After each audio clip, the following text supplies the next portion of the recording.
Welcome to the HardReset.Info YouTube channel. Today I would like to show how you can connect Bluetooth headset to VIVO phone.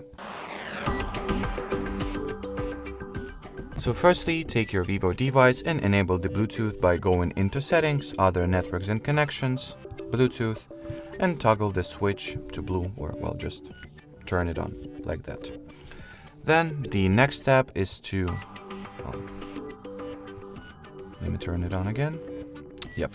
The next step is to put your respective headset, headphones, or whatever is that Bluetooth device you would like to connect to your VIVO into the pairing mode. No Bluetooth headset is different, so prior to doing all of this, learn how to enable the pairing mode on your headset. In my case, I just gotta hold this button at the bottom until the LED light turns blue. Then you will find your headset in the available devices list. Tap on it to pair, and as you can see, the pairing and connection procedures were successful. So that will be it for this video. Thanks for watching, and bye bye.